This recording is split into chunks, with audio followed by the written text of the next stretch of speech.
ઘટાડે અને આવક વધારે. અને ત્રીજું કયું હતું જાહેર ઋણની નીતિ એટલે ફરજિયાત બચત યોજના 3 દ્વારા ગવર્મેન્ટ રાજકોષીય નીતિના પગલાં અપનાવે તો ભાવ વધારો નિયંત્રણમાં આવે, ખર્ચા ઘટાડે. એટલે મેં તમને સમજાવ્યું કે જ્યારે જે વસ્તુની જરૂર હોય એનું જ પ્રોડક્શન કરે, બાકીની વસ્તુનું પ્રોડક્શન ના કરે. મેં તમને સમજાવ્યું પેલું મંગલયાનનું ઉદાહરણ આપીને, બરાબર? એટલે સમજો જેમ જેમ આવે એટલે જે ગવર્મેન્ટને જે જરૂર છે કે જેમાં એને ફાયદો થવાનો નથી કે જે કોઈના પણ લાભ કરતા નથી એ વસ્તુનું ઉત્પાદન ગવર્મેન્ટ ના કરે એટલે ઓટોમેટિક ખર્ચો ઘટી જશે. ઉત્પાદન જ નહીં કરે ગવર્મેન્ટ એટલે ખર્ચો ક્યાંથી થવાનો હતો? પછી બીજું કરવેરા વધારે એટલે મોજ શોખની વસ્તુ છે એની પર ગવર્મેન્ટ કરવેરા વધારે એટલે કરવેરા વધારશે એટલે ગવર્મેન્ટને કરવેરાની આવક ઊભી થશે. એટલે પોતાની પાસે જે પૈસા એ ટેક્સ ભરવામાં જશે, ટેક્સ ભરવામાં પૈસા જતા રહે તો ઓટોમેટિક બહાર ખરીદી ઓછી થઈ જાય, બહાર નાણાંની લેવડ દેવડ ઓછી થઈ જાય. નાણાંની લેવડ દેવડ ઓછી થઈ જાય એટલે ભાવ માંગ ઘટી જાય, પુરવઠો તો પડ્યો રહેવાનો છે એટલે ભાવ ઓછો થઈ જાય. પછી ત્રીજું હતું જાહેર ઋણની નીતિ, ફરજિયાત બચત યોજના. ગવર્મેન્ટ જુદી જુદી પોલિસી બહાર પાડીને ફરજિયાત નાણાંનો બચાવ કરાવે લોકો પાસે કે કમ્પલસરી હોય એટલે તમને કમ્પલસરી કીધું તમારા હોમવર્ક કરવાનું છે, તમે જગમરીને કરશો કે નહીં કરો ચાલશે એવું કીધું એ તો જવા દો, પણ તમારે કરવાનું જ છે એવું કહો તો કરો. એવી રીતે ગવર્મેન્ટ ફરજિયાત બચત યોજના, કમ્પલસરી સેવિંગની જે યોજનાઓ એ બહાર પાડે એટલે તમારા એકાઉન્ટમાં દરેક જણને બેંકમાં એકાઉન્ટ હોય એટલે ઓટોમેટિક એકાઉન્ટમાંથી પૈસા જ કપાતા જાય. એટલે એ પૈસા કપાતા જાય તો તમે એટલી ઓછી ખરીદી કરવા જશો બહાર, એટલી માંગ ઓછી થશે, એટલો એનો પુરવઠો વધશે ને એના ભાવ ઓછા થશે. પછી મૂડી રોકાણ ઉપર અંકુશ. હવે ગવર્મેન્ટ બિનજરૂર એને મોજ શોખની વસ્તુ છે એના પર કરવેરા વધારી દે એટલે ઓટોમેટિક કરવેરા ટેક્સ વધારે આપવો પડે તો એ વસ્તુનું ઉત્પાદન ઓછું થઈ જશે, ઉત્પાદન ઓછું થશે પણ જેને ઉત્પાદન કરવું છે, જે ઉત્પાદન કરતા છે એના બદલે જરૂરી ચીજ વસ્તુનું ઉત્પાદન કરશે એટલે ઓટોમેટિક પુરવઠો બી વધી જશે અને સામે મોજ શોખની ચીજ વસ્તુનું ઉત્પાદન ઘટી જશે એટલે મૂડી રોકાણ ઉપર પણ અંકુશ થશે. હવે ચોથું આવ્યું ભાવ નિયમ. હવે ચલાવું છું ભાવ નિયમન અને માપબંધી. ભાવ નિયમન અને માપબંધી એટલે શું? વ્યાજબી ભાવની દુકાનો. બહાર ઘઉં ચાલે કેમ ગવર્મેન્ટ વ્યાજબી ભાવની દુકાનો બહાર પાડે, દુકાનો ખોલે છે? કારણ કે ગરીબ લોકો પોતાની જીવન જરૂરિયાતની ચીજ વસ્તુઓ પોતાની કમાતી કિંમતે ખરીદી શકે. એવું નથી કે તમે રેશનિંગ કાર્ડની દુકાને જશો તો ત્યાં તમને 5 રૂપિયા કિલો ઘઉં કે ચોખા કેવી રીતે આપશે ને બહાર બજારમાં એ જ વસ્તુ 30-35 રૂપિયા કિલો મળતી હોય તો કેમ એ રેશનિંગ કાર્ડમાંથી 4 કે 5 રૂપિયા મળે? બાકીના જે રૂપિયા એની ગવર્મેન્ટની સબસિડી હોય એટલે પૈસા ગવર્મેન્ટ ચૂકવતી હોય. તમે સોલર પેનલ કે કંઈ નખાવવું હોય તો તમે જોજો કે ગવર્મેન્ટ સોલરને લગતી કોઈ બી આઈટમ હોય તો એમાં ગવર્મેન્ટ અમુક રૂપિયા સબસિડી આપે. પછી ઈ બાઇક ને એનું હતું એમાં બી ગવર્મેન્ટ અમુક રૂપિયા સબસિડી આપે. પણ સામે તમારું પેટ્રોલ બચશે નહીં બેટા? નહીં, બેટરી 3 વર્ષની બેટરી ઉડી જાય ને 21,000 ની બેટરી. હા ભલે 21,000 ની બેટરી પણ તું વર્ષમાં કેટલા રૂપિયાનું પેટ્રોલ વાપરીશ? એક વર્ષમાં તું 20-25,000 નું પેટ્રોલ તો ઓછામાં ઓછું વપરાવાનું. હું તો ઓછામાં ઓછું કહું છું, સમજો તમે? ખબર પડી? એટલે તમારે એક રીતે ગવર્મેન્ટ તમને એ વસ્તુ તમે લો એટલે એમાં સબસિડી આપે છે, એનાથી પર્યાવરણને નુકસાન નથી થવાનું અને સામે જે જથ્થો મર્યાદિત છે એ સચવાયેલો રહેશે એટલે થોડા લાંબા સમય સુધી એ વસ્તુ ચાલશે એટલા માટે ગવર્મેન્ટ સબસિડી આપે. એવી જ રીતે આમાં કે જે ભાવ નિયમન અને માપબંધી છે કે જે રાસાયણિક કાર્ડની વ્યાજબી ભાવની દુકાનો છે એમાં જે ભાવે મળે બાકીના પૈસાની ગવર્મેન્ટ શું આપે છે? સબસિડી આપે છે. જો જાહેર વિતરણ પ્રણાલી દ્વારા ભાવ વધારાને અંકુશમાં રાખવાની વ્યૂહરચનાનું એક પગલું જાહેર વિતરણ પ્રણાલી છે પીડીએસ ભારતમાં 1977થી અમલમાં આવી. એ હેતુ અનુસાર શું હતો એનો હેતુ? કે નિમ્ન આવક જૂથને એટલે અંત્યોદય એટલે ઓછી આવક ધરાવતા હોય એ, બીપીએલ ગરીબી રેખા નીચે જીવતા લોકો, બિલો પોવર્ટી લેવલ અને મધ્યમ વર્ગના છે કદાચ ગરીબી રેખા નીચે નથી જીવતા પણ એ રોજબરોજની જીવન જરૂરિયાતની ચીજ વસ્તુના ખર્ચાને પહોંચી વળતા નથી તે બધા માટે આવશ્યક ચીજ વસ્તુઓ વ્યાજબી ભાવની દુકાનો એટલે FPSS દ્વારા ઉપલબ્ધ કરવામાં આવે છે. ભારત દેશમાં અંદાજે 4.92 લાખ જેટલી વ્યાજબી ભાવની દુકાનો છે. તેમાંથી ઓછા પૈસા બાકીના પૈસાની ગવર્મેન્ટ સબસિડી આપે છે. હવે આ યોજનાનો હેતુ શું હતો? તો કે કૃત્રિમ અછત, સંગ્રહખોરી અને કાળા બજારમાં મન ફાવે તેમ ભાવ વધારાની પરિસ્થિતિ હોય ત્યારે ગરીબી રેખા નીચે જીવતા લોકો અથવા તો જે લોકો ગરીબ છે તેમને તેમનું જીવન સ્તર ટકાવી રહે તે માટે FPDS એટલે જાહેર વિતરણ પ્રણાલી મુજબ FPSS એટલે વ્યાજબી ભાવની દુકાનો આશીર્વાદ રૂપ છે. અને એમાં પણ પાછી શરત શું છે કે એનો જે વહીવટ કરતા હોવો જોઈએ ને કુશળ અને કાર્યક્ષમ વહીવટી તંત્ર હોવું જોઈએ. પારદર્શક વહીવટ એટલે કાલે કોઈ ગવર્મેન્ટનો ઓફિસર કોઈ પણ રેશનિંગ કાર્ડની દુકાને જાય તો એની પાસે હિસાબ ચોખ્ખો હોવો જોઈએ. કોઈ જ લૂંટફાટ કે એમાં કશું ચોરી કે એવું કશું ના થવું જોઈએ. અને પ્રામાણિક સેવા આપતો હોવો જોઈએ દુકાનદાર. પ્રામાણિક સેવા એટલે શું? તમે જોજો વ્યાજબી ભાવની દુકાનમાં રેશનિંગ કાર્ડની દુકાનમાં તમે લેવા જશો ને તો એ લોકો બી જે વેચતો હોય ને એ લોકો બી 1 કિલોના ભાવ એ જ રાખે, પણ એ લોકો તોલ માપમાં ગળ મથલ કરે ગમે તે 1 કિલોની સામે 900 ગ્રામ આપે. 100 ગ્રામ એમની જોડે જતું રહેવું રોજનું કેટલું જાય? કટકી કરી કહેવાય એને, કટકી કરી.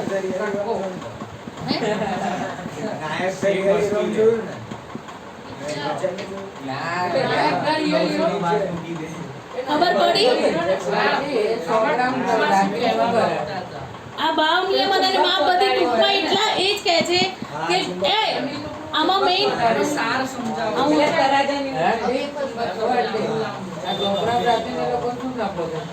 એક જણ જોડે 100 ગ્રામ એવા કેટલા જણ આવે દિવસમાં?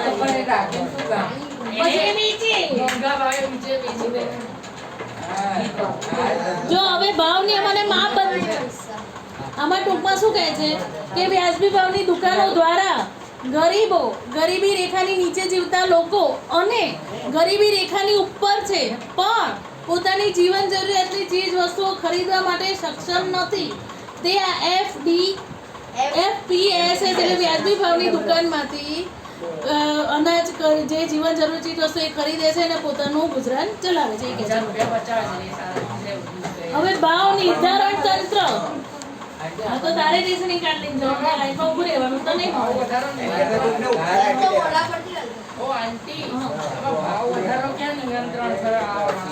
ભાવ ગવર્મેન્ટ કેમ પૈસા નક્કી કરે છે? તમે હોલસેલ ભાવે બજારમાંથી વસ્તુ તમે અહીંયા આજુબાજુ તમારી તમારે હું સમજાવો, તમારે અહીંયા આજુબાજુ જેટલા બી વેપારી જેટલી બી કરિયાણું, હું ખાલી કરિયાણું એક ઉદાહરણ આપું છું. સમજો પેટ્રોલ, તો પેટ્રોલના ભાવ બધે સરખા જ છે ને, એ ભાવ નિયમ સમજ પડી? પોતપોતાની રીતે ભાવ વધારી ના શકે. એ હવે આવશે આગળ. ભાવ નિર્ધારણ તંત્ર. હવે ભાવ નિર્ધારણ તંત્ર એટલે શું?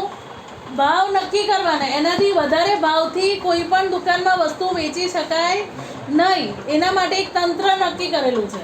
પછી ગમે ત્યારે ચકાસવા માટે ત્યાં જાય અને પછી એવું લાગે કે આ લોકો એ નિયમનું ઉલ્લંઘન કરે છે કે નિયમોનું પાલન કરતા નથી તો તેની સામે લોકો કાર્યવાહી કરે.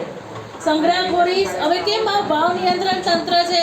તો કે સંગ્રહખોરી, સટ્ટાખોરી, કૃત્રિમ અછત ઊભી કરી દે એટલે ભાવ વધારી દે. પછી એટલે સંગ્રહખોરી, કૃત્રિમ અછત એટલે એમની પાસે બજારમાં એમની પાસે 100 તેલના ડબ્બા છે પણ એવું કે અમારી પાસે 50 તેલના ડબ્બા છે, તેલના ડબ્બાની અછત છે, પછી મોંઘા ભાવે વેચે એવી રીતે. એટલે સંગ્રહખોરીને, સટ્ટાખોરીને ડામવા આવશ્યક વસ્તુઓના ભાવને વ્યાજબી સ્તર પર ટકાવી રાખવા માટે તથા તે સહેલાઈથી બજારમાં મળી રહે તે માટે સરકાર આવશ્યક વસ્તુઓનું ભાવ નિર્ધારણનું કાર્ય કરે છે. વેપારીઓને તે જ નિર્ધારિત ભાવોએ બજારમાં વસ્તુ વેચવા માટે આગ્રહ કરે છે. સરકારે ભાવ સપાટીને સ્થિર રાખવા માટે લીટી કરી નાખો. આવશ્યક ચીજ વસ્તુઓ માટેનો ધારો 1955.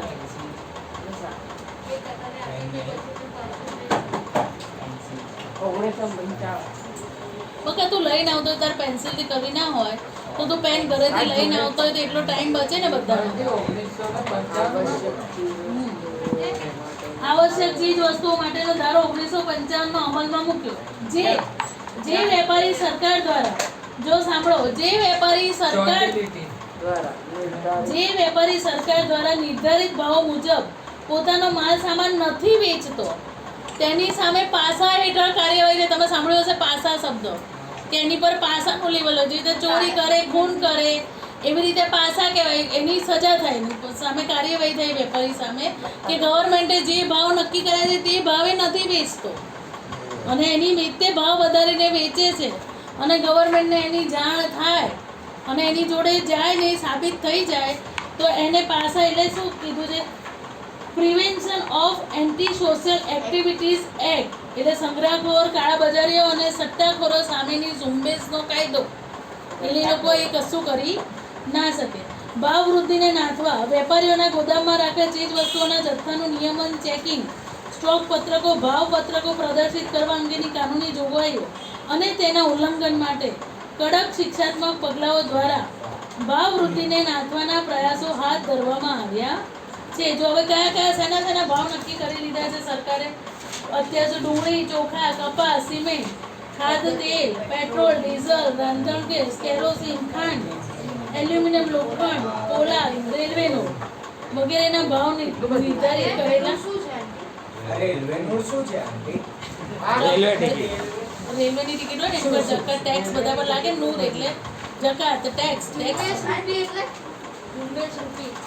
એટલે એની સામે એમ તમે આંદોલન કરે.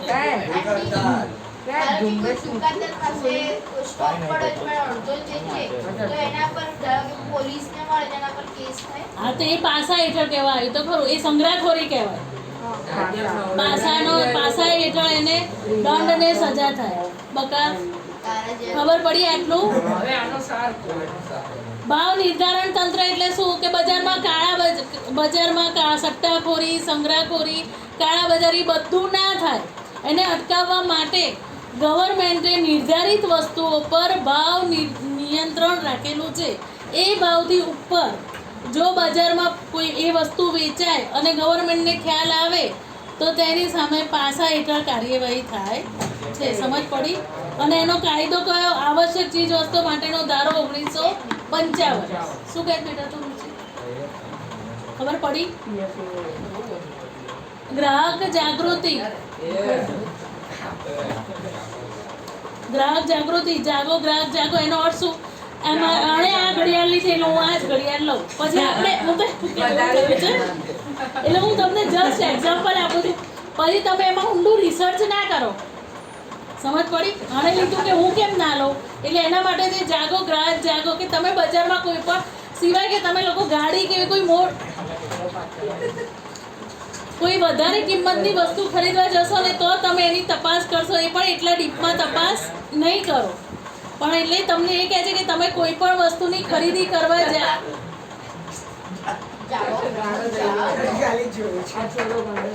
તમે કોઈ પણ વસ્તુની ખરીદી કરવા માટે બજારમાં જાઓ તો તેને મળતી અસંખ્ય બ્રાન્ડ બજારમાં હોય છે. તો બ્રાન્ડ દરેક કંપનીઓ અલગ અલગ હોય ને. કોઈ એક વસ્તુની ઘડિયાળ ખરીદવા જાય તો એટલી ટાઇટન જ છે ના, એ સાઈડ કેટલી બધી કંપનીઓ છે, રાડો ને બધી કેટલી બધી કંપનીઓ છે. એટલે એવી રીતે તમે બજારમાંથી કોઈ પણ વસ્તુ ખરીદવા જાઓ તો એને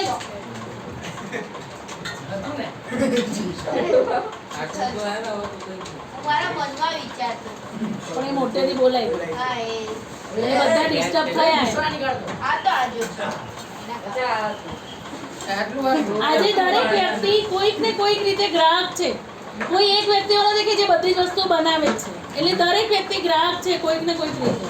બજારમાં સમાન લક્ષણોવાળી અનેક બ્રાન્ડની અસંખ્ય વસ્તુઓ મળે છે.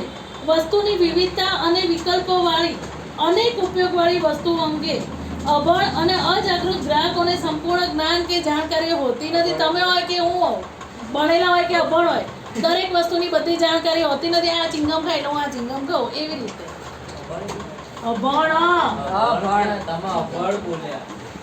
અભણ બોલી બોલતા ઉત્પાદક અને ગ્રાહક શું થયું?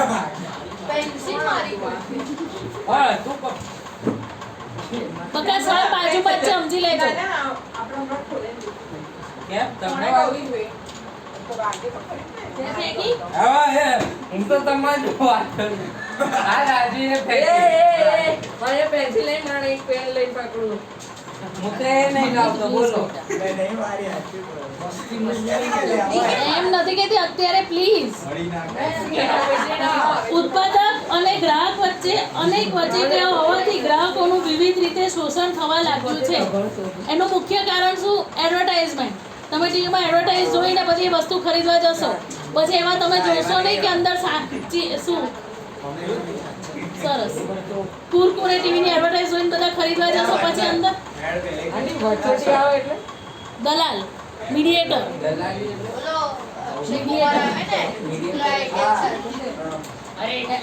તમને આકર્ષે ખરીદવા માટે એ વસ્તુ કે તમે આ જ લો. ગ્રાહક હવે ગ્રાહક સુરક્ષા એટલે શું? ગ્રાહક જે વસ્તુ માલ કે સેવા નાણાં કે અવેજના બદલામાં પૈસા આપીને લે અથવા તો સામે કોઈ વસ્તુ આપીને વસ્તુ ખરીદે તો તે નિશ્ચિત ગુણવત્તા, વજન અને વ્યાજબી કિંમત મેળવી શકે. નિશ્ચિત ગુણવત્તા, વજન અને વ્યાજબી કિંમત મેળવી શકે તેવી વ્યવસ્થાને ગ્રાહક સુરક્ષા કહે છે. ખબર પડી ગ્રાહક સુરક્ષા એટલે શું? બકા તો અહીં જીવ રાખ તો ખબર પડશે. ગ્રાહક જે વસ્તુ, માલ કે સેવા નાણાં કે બરાબર.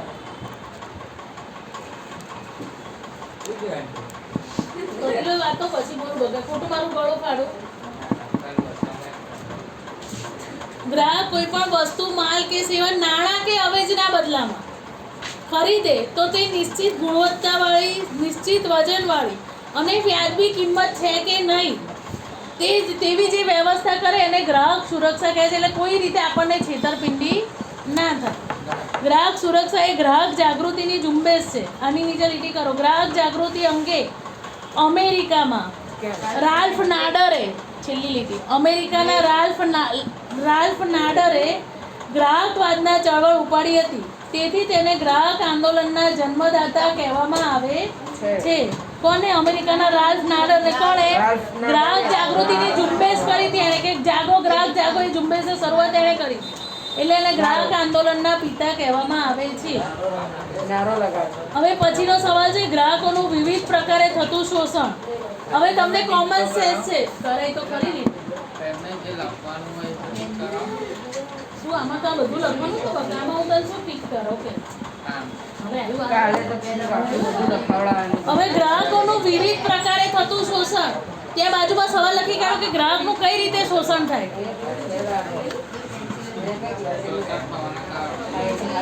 કઈ રીતે શોષણ થાય કારણો તો નીચે છે જ બતા. ગ્રાહક બોલો, કોમન સેન્સ નો સમય કીધું બેટા, તને સમજ પડે છે? બોલો બોલો સવાલ બોલો. ગ્રાહકનું કઈ રીતે શોષણ થાય? એના પૈસા અડધી લેવાના.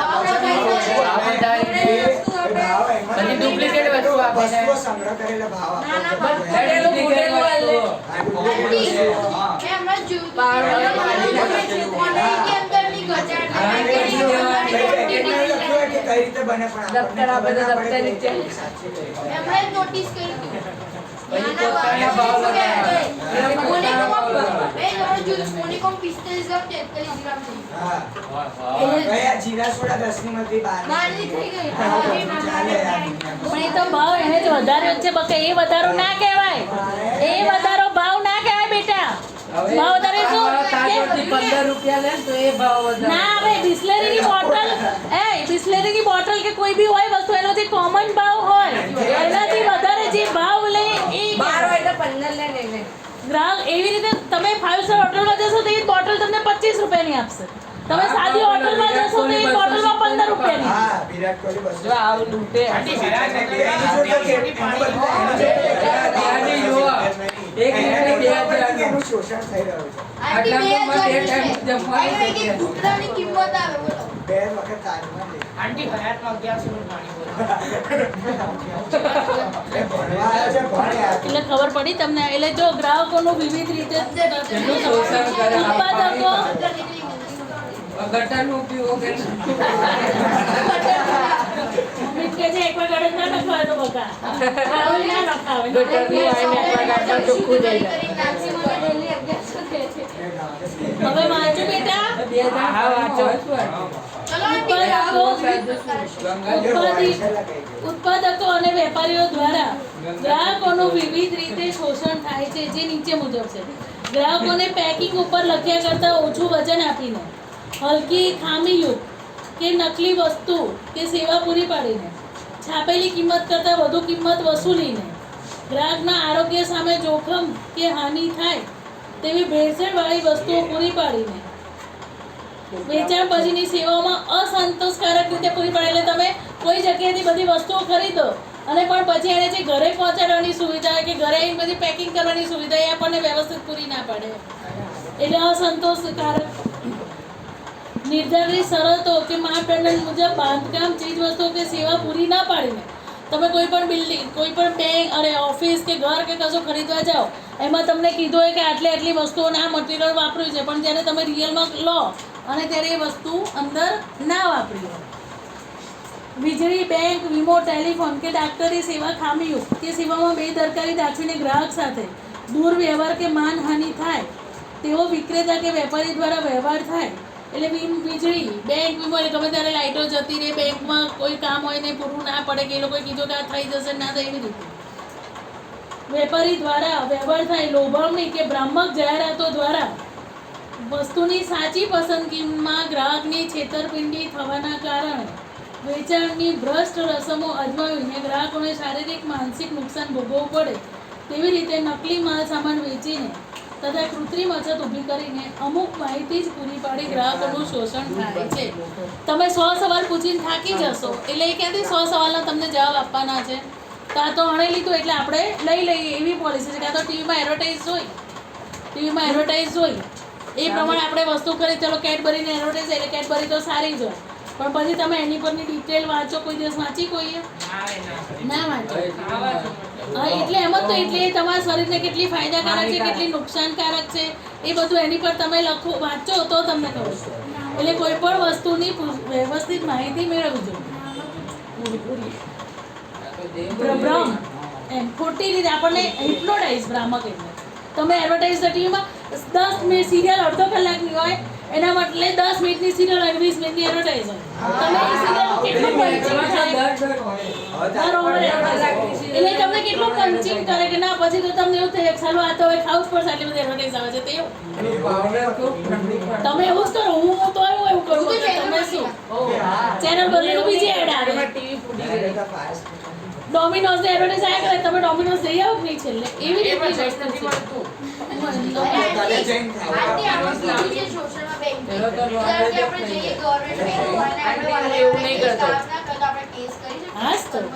હાસ તો ત્યાંના મેનેજરને કમ્પ્લેન કરી શકો.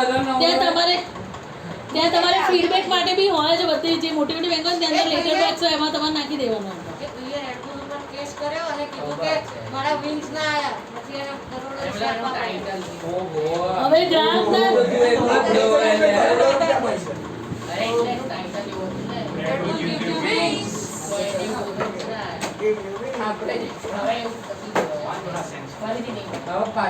હવે ગ્રાહકના શોષણના કારણો ગ્રાહકના શોષણના કારણો તો 4 કારણો છે. ગ્રાહક પોતે જવાબદાર, મર્યાદિત માહિતી, મર્યાદિત પુરવઠો અને મર્યાદિત હરીફાઈ. ગ્રાહક પોતે જવાબદાર એટલે શું?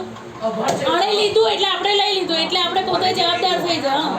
અજ્ઞાનતા, જાગૃતિનો અભાવ,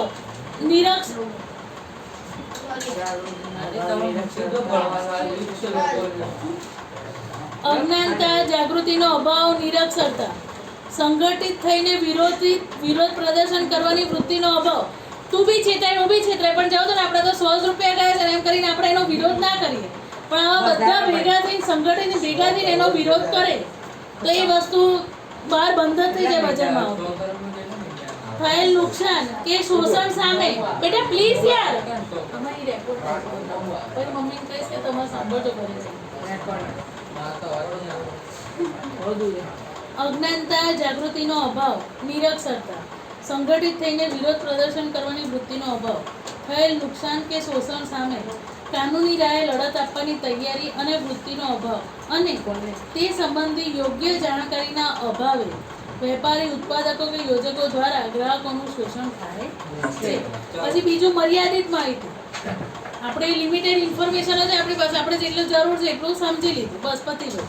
એટલે મૂડીવાદી અર્થતંત્રમાં ઉપભોક્તાવાદી વિચારસરણી ધરાવતા નિર્માતા અને વિક્રેતા કોઈપણ ચીજ વસ્તુ કે સેવા ગમે તેટલા જથ્થામાં ઉત્પાદન અને વેચાણ કરવા માટે સ્વતંત્ર છે. એટલે સમજો એ કોઈ પણ ઉત્પાદકે વસ્તુનું ઉત્પાદન વધારે કરી દીધું, સામે એની વસ્તુ વેચાઈ નહીં, એટલે સેલ બહાર પાડશે જૂનો સ્ટોક કાઢવા માટે. એટલે સેલ બહાર કાઢે એટલે એમાં એની બધી વસ્તુ વેચાઈ જાય ને આપણે દાડું જવાના, પછી જોઈશું નહીં કે આ સારું છે કે ખરાબ છે. ખબર પડી? ભાવો અને ગુણવત્તા નિયમન અંગે કોઈ ખાસ નિયમો નથી અને જ્યાં છે ત્યાં કડકપણે તે નિયમનું પાલન થતું નથી. આવી પરિસ્થિતિમાં ગ્રાહકને ચીજ વસ્તુઓના ઉપયોગ સંબંધી સાચી જાણકારી, માહિતી કે જ્ઞાનના અભાવે વસ્તુના વપરાશ સંબંધી યોગ્ય તાલીમ ન મળવાના કારણે ગુણવત્તાની જાળવણી અને ઉપયોગની રીતો અને વેચાણ પછીની સેવાઓ, વોરંટી કે ગેરંટી જેવી માહિતીના અર્થઘટન બાબતે ખરીદી વખતે ગ્રાહકને પૂરેપૂરો માહિતગાર કરવામાં આવતો નથી. એની તો ડ્યુટી છે જ નહીં, આપણી ડ્યુટી છે કે આપણે બધું પૂછીને વસ્તુ લઈએ. એને તો વેચવાનું કામ છે, તો એ કોઈ દિવસ એનું પ્રોડક્ટને ખરાબ કહેવાનો છે? એ ખરાબ વસ્તુ આપણે શોધવાની છે એમાં.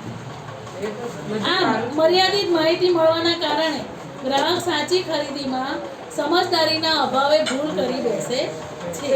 પછી ત્રીજું, મર્યાદિત પુરવઠો. જ્યારે વસ્તુ કે સેવાની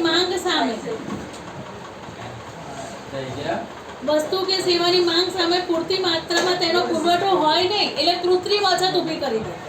કૃત્રિમ અછત ઊભી કરે એટલે ક્યારે થાય કૃત્રિમ અછત? સંગ્રહખોરી, સટ્ટાખોરી, એ બધા પરિબળો એના કારણે કૃત્રિમ અછત ઊભી થાય. એટલે બજારમાં એનો પુરવઠો મર્યાદિત થઈ ગયો, એટલે ગ્રાહકને તો વસ્તુની જરૂર છે, એટલે ગમે તે ભાવે વસ્તુ ખરીદશે. પછી મર્યાદિત હરીફાઈ.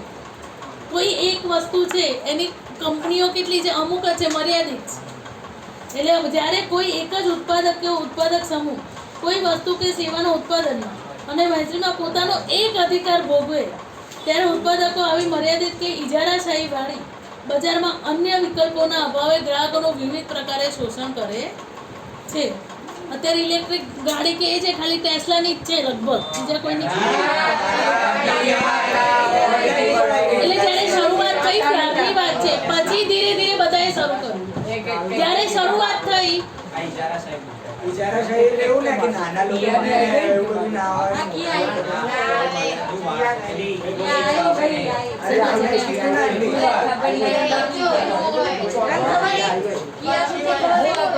આંટી ઇજારાશાહી એટલે એવું જ હોય ને. મર્યાદિત ઇજારા એટલે અમે હમણાં ટેસ્લાનું ઉદાહરણ આપે કે સૌથી પહેલા તો ખાલી એ જ બનાવતી, એટલે એનો ઇજારો હતો બજારમાં, એટલે એને જે ભાવ રાખવો એવી રીતે ખરીદી લે. એટલે મર્યાદિત હરીફાઈ અને તમારે એની જરૂર હોય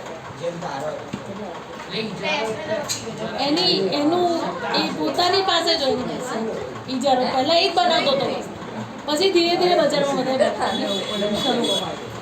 ગ્રાહક સુરક્ષા ક્ષેત્રે ગ્રાહક જાગૃતિ. બધા પેન લઈને બેસો. આમાં આ ફકરામાંથી MCQ કે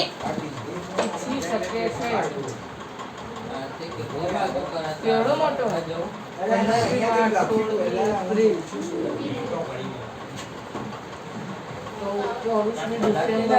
આ ફકરામાંથી MCQ અને 1 માર્કનો સવાલ પૂછાઈને પૂછાય જ છે. ગ્રાહક સુરક્ષા ક્ષેત્રે ગ્રાહક જાગૃતિ, એમાં 5 વાક્ય છે. હું તમને લીટી કરાવું છું, આખું સમજાવું છું ને પછી 5 વાક્યની નીચે લીટી કરાવું. ગ્રાહક સુરક્ષા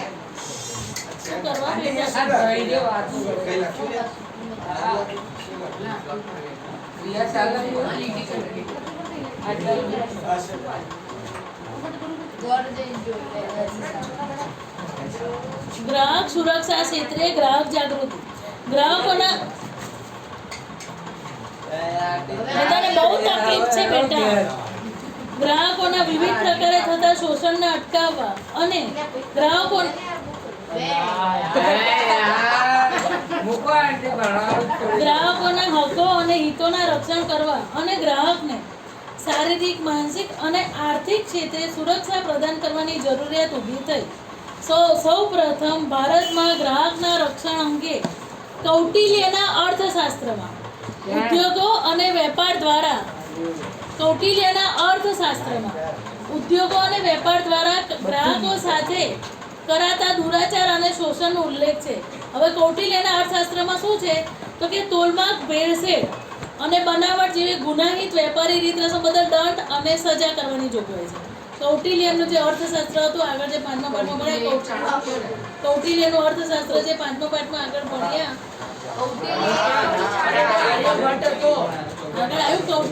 આગળ ઇતિહાસના કોઈ પાઠમાં આવ્યું કૌટિલ્યનું, 4થા પાઠમાં આવ્યું કૌટિલ્યના અર્થશાસ્ત્રના પિતા કહેવામાં આવે છે, એવું કશું આવ્યું કઈ નહીં આવ્યું. સારું નથી તક્ષશિલામાં ભણ્યા ને તક્ષશિલામાં આવ્યું બેટા એટલે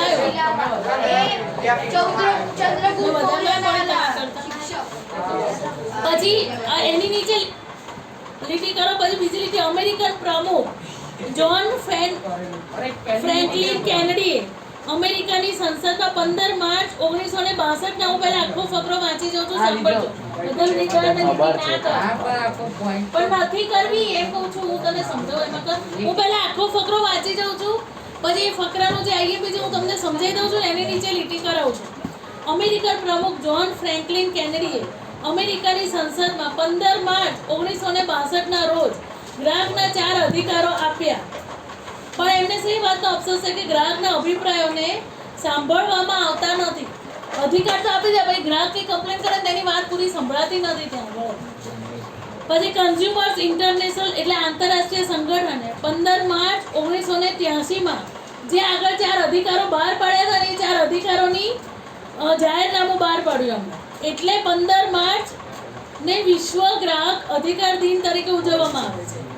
ત્યારબાદ સંયુક્ત રાષ્ટ્રસંઘ યુનોએ 16મી એપ્રિલ 1985માં 8 અધિકારો બહાર પાડ્યા.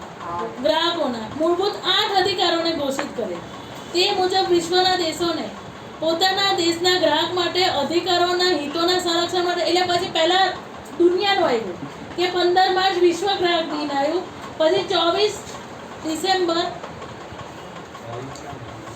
ડિસેમ્બર રાષ્ટ્રીય ગ્રાહક અધિકાર દિન આવ્યો કે જે 8 અધિકાર બહાર પાડે યુનોએ. પછી પહેલા 4 અધિકાર હતા એટલે એ વિશ્વ ગ્રાહક અધિકાર દિન થઈ ગયો. પછી યુનોએ 8 અધિકારનું જાહેરનામું બહાર પાડ્યું એટલે દરેક દેશે 8 અધિકાર અપનાવ્યા. એટલે 24 ડિસેમ્બરને રાષ્ટ્રીય ગ્રાહક દિન અધિકાર દિન તરીકે ઓળખવામાં આવે. દુનિયાનું પતી ગયું, રાષ્ટ્રનું દેશનું પતી ગયું, હવે રાજ્યનું. પછી એમાંથી ગુજરાત રાજ્યએ પણ પોતાના અમુક નિયમોને બહાર પાડ્યું. એટલે 18 ફેબ્રુઆરી 1988ના રોજ ગુજરાત ગ્રાહક સુરક્ષા નિયમો 1988 અમલમાં મૂકવામાં આવ્યા. ખબર પડી? એટલે આમાં આટલા 5 લીટીઓ છે. પહેલું કયું? કૌટિલ્યનું અર્થશાસ્ત્રનું. પછી બીજી અમેરિકન પ્રમુખ જ્હોન ફ્રેન્કલિન કેનેડીએ 15 માર્ચ 1962માં 4 અધિકારો આપ્યા. પણ કન્ઝ્યુમર ઇન્ટરનેશનલે 15 માર્ચ 1983માં 4 અધિકારો બહાર પાડ્યા. એટલે એ 15 માર્ચને વિશ્વ ગ્રાહક અધિકાર દિન તરીકે ઓળખવામાં આવ્યું. પછી યુનોએ 8 અધિકારનું જાહેરનામું બહાર પાડ્યું અને એ 24 ડિસેમ્બર અમલમાં આવ્યું આપણા દેશમાં. એટલે 24 ડિસેમ્બરને રાષ્ટ્રીય અધિકાર દિન તરીકે ઓળખવામાં આવ્યું. પછી ગુજરાત રાજ્ય એનું બહાર પાડ્યું. એટલે 18મી ફેબ્રુઆરી 1988ને ગુજરાત ગ્રાહક સુરક્ષા નિયમ 1988 અમલમાં મૂકવામાં આવ્યા અને ગ્રાહક સુરક્ષાની કાર્યવાહી રાજ્ય દ્વારા હાથ ધરવામાં આવી. ભારતમાં ગ્રાહક સુરક્ષા ધારામાં 1993 અને 2002માં કેટલાક મહત્વના સુધારા અમલમાં મૂકવામાં આવ્યા છે અને જૂના કાયદાને ફેરફાર કરવાની જોગવાઈ કરવામાં આવે છે. બાજુનું ચિત્ર યાદ રાખજો. આવું ચિત્ર પૂછશે ખાલી આટલું જ. પછી તમને પૂછશે કે આ કયું છે? વિશ્વ ગ્રાહક અધિકાર દિન 15મી March, world consumer rights day. હાસ તો એ પહેલા પછી એ દિવસે હશે તો આ પ્રશ્ન પૂછશે. તો તું ગોખી જજે બકાઈ નહીં પર તો પાકો થઈ જાય. એક્ઝામ ક્યારે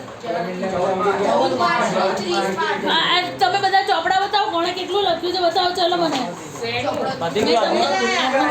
તમે એમાં ચોપડા બતાવો.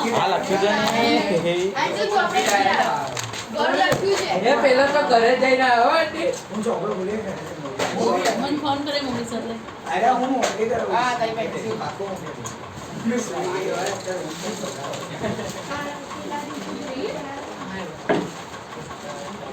અરે આંટી બેટા એમાં પેલા પોઈન્ટમાં અંદર લખ્યું છે ને આંટી આંટી આખું ના લખાય પણ લખાય ખરી. આખું નહીં તેટલું ચાલે બચશે ને એની પહેલા દેખાડે.